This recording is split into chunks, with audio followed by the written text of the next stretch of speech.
Hai, welcome back to my channel, Suster Bui. Bukan sekedar jaga tapi siap laga. Di video kali ini kita bakal ngobrolin tentang tugas dan fungsi perawat di Kemenkumham. Sebagian besar mungkin mikir kalau perawat itu kerjanya cuma merawat orang sakit kan. Tapi kalau kamu tahu lebih dalam, pekerjaan perawat di Kemenkumham, terutama yang kerja di lapas dan rutan itu ternyata jauh lebih kompleks dan rumit. Sebelumnya jangan lupa subscribe channel ini, like dan share sebanyak-banyaknya. And now let's see the video. Yang pertama, peran penting perawat di lapas dan rutan. Nah, perawat di Kemenkumham itu punya peran penting ya dalam menjaga kesehatan warga binaan. Mereka itu nggak cuma tanggung jawab atas perawatan fisik, tapi juga ikut berperan dalam aspek kesehatan mental dan rehab sosial. Terus tugas utama perawat di Kemenkumham itu apa sih? Yang pertama, penyuluhan kesehatan kepada warga binaan. Nah, salah satu tugas utama perawat di Kemenkumham itu ngasih penyuluhan kesehatan kepada warga binaan. Kenapa penting? Karena seringkali warga binaan atau WBB itu nggak punya akses yang memadai untuk mendapatkan informasi tentang kesehatan. Nah, perawat itu tugasnya memberikan edukasi tentang pentingnya menjaga kebersihan diri atau PHBS itu ya, cara mencegah penyakit menular, serta mengingatkan mereka tentang gaya hidup sehat. Ini nggak hanya soal mengingatkan untuk rajin cuci tangan, tapi juga mengedukasi mereka tentang pola makan yang sehat meski kondisi mereka terbatas, kayak gitu. Perawat juga punya tugas untuk memberikan edukasi terkait masalah kesehatan mental seperti cara mengelola stres atau kecemasan yang seringkali dialami oleh mereka yang berada di dalam lapas. Nah, yang kedua ada pemeriksaan dan perawatan rutin. Selain memberikan edukasi, perawat dari Kemenkumham itu juga melakukan pemeriksaan kesehatan rutin kepada WBP. Nah, pemeriksaan ini penting untuk mendeteksi penyakit sejak dini, mulai dari pengecekan tekanan darah, kadar gula darah, hingga pemeriksaan fisik umum. Nah, tugas ini penting supaya perawat itu bisa memastikan apakah ada kondisi medis tertentu yang membutuhkan perhatian lebih. Misalnya, kalau ada warga binaan yang punya penyakit kronis kayak diabetes atau hipertensi, nah perawat itu harus memastikan mereka tetap dalam pengawasan yang tepat. Dengan pemeriksaan rutin, perawat bisa membantu mencegah membantu mencegah masalah kesehatan yang lebih serius kayak gitu. Terus yang ketiga ada penanganan kedaruratan medis. Nah, kadang-kadang kondisi darurat itu bisa terjadi kapan aja ya. Nah, perawat itu harus siap sedia untuk menangani kedaruratan medis. Apakah itu warga binaan yang tiba-tiba pingsan atau terluka atau butuh bantuan medis segera. Nah, perawat itu harus sigap kasih pertolongan pertama. Tugas ini tuh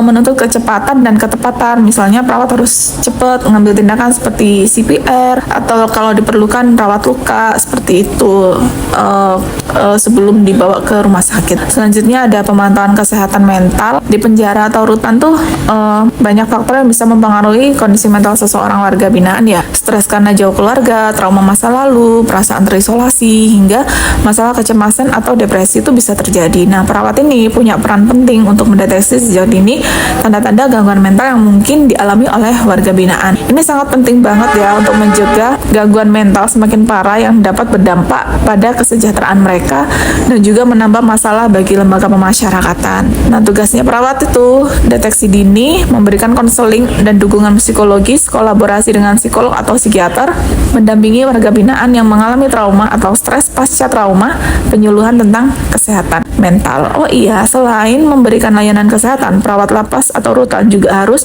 melaksanakan pengamanan di lingkungan lapas atau rutan, mengawasi narapidana dan tahanan, membimbing dan membina narapidana dan tahanan, mencegah kerusuhan dan tindakan indisipliner di lapas dan rutan. Fungsi perawat dalam rehab warga binaan. Nah, ini ada peningkatan kualitas hidup. Nah, perawat itu berperan dalam meningkatkan kualitas hidup warga binaan melalui perawatan yang tepat dan memberikan mereka harapan dalam proses rehab. Terus yang kedua, membantu proses rehab fisik dan mental dengan menangani perawatan medis dan mendukung kesehatan mental. Perawat membantu warga binaan kembali ke kehidupan normal setelah menjalani hukuman, menyediakan dukungan dalam mengelola stres dan trauma yang sering dialami oleh warga binaan. Terus ada pencegahan penyakit menular, seperti biasa ya, melakukan upaya pencegahan terhadap penyakit menular yang dapat menyebar dengan cepat dalam lingkungan yang padat seperti lapas atau rutan. Biasanya kalau di sini itu kita ada lebih ke skabies sama TBC ya teman-teman. Selanjutnya ada kolaborasi dengan tim medis dan pihak lain. Nah, ini kita perawat itu kerjasama sama dokter, sama psikolog, terus koordinasi sama petugas lapas atau rutan, kerjasama dengan dinas kesehatan dan puskesmas terkait, kerjasama dengan pihak ketiga dalam pemberian asuhan keperawatan. Perawat di Kemenkumham itu nggak kerja sendirian ya, mereka harus kolaborasi dengan berbagai pihak lain seperti dokter, psikolog, petugas lapas, dan tim medis lainnya untuk memastikan pelayanan kesehatan warga binaan itu berjalan dengan lancar. kolaborasi ini sangat penting karena seringkali ada masalah kesehatan yang memerlukan perhatian dari berbagai profesional. Misal kalau ada warga binaan dengan kondisi medis yang kompleks, perawat itu bisa kerjasama dengan dokter untuk meresepkan obat dan memastikan mereka dapat pengobatan yang sesuai. Kalau ada masalah mental, perawat itu bisa bekerja dengan psikolog. Terus ada tantangan yang dihadapi oleh perawat di Kemenkumham itu ada keterbatasan sumber daya, jelas ya, kita kan jauh dari rumah sakit. Keberagaman kasus kesehatan sama tantangan keamanan dan lingkungan kerja. Nah, salah satu tantangan terbesar adalah keterbatasan fasilitas kesehatan di dalam lapas atau rutan. Nah, perawat harus kerja dengan sumber daya yang terbatas namun tetap berusaha memberikan pelayanan medis yang maksimal. Selain itu, kerja di lingkungan yang penuh dengan resiko. Perawat juga harus selalu waspada terhadap risiko keamanan. Kadang-kadang warga binaan itu kan yang sedang dalam kondisi emosional yang tinggi itu bisa menjadi ancaman. Oleh karena itu, perawat harus menjaga keselamatan mereka sambil menjalankan tugasnya. Nah, ini nanti kerjasama dan kolaborasi dengan petugas pengamanan. Terus pendidikan dan pelatihan yang dibutuhkan untuk perawat di Kemenkumham itu apa aja sih?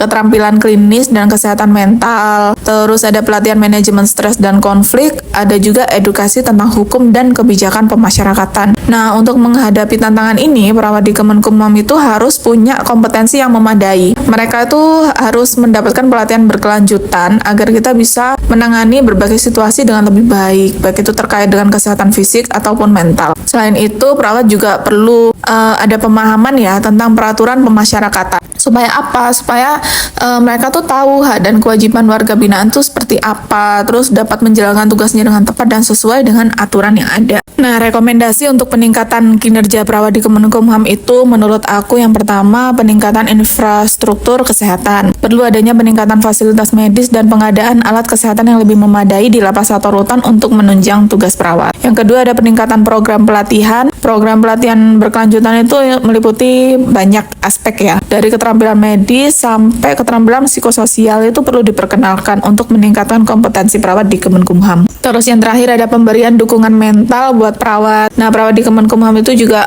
perlu banget dukungan psikologis mengingat stres yang tinggi dan resiko burnout dan yang banyak mereka alami akibat tuntutan pekerjaan yang berat. Terus menurut aku perawat Kumham itu pegang peranan yang sangat penting juga dalam menjaga kesehatan fisik dan mental warga binaan yang berpengaruh besar pada proses rehab mereka. Supaya perawat dapat menjalankan tugasnya dengan baik itu perlu adanya dukungan yang memadai baik dalam hal sumber daya medis, pelatihan dan pemahaman tentang kebutuhan khusus yang ada di lingkungan pemasyarakatan. Oke, itu aja dari aku. Semoga sedikit membuka mindset kalian tentang tusi perawat di Kemenkumham. Tetap semangat buat kalian dan bye-bye.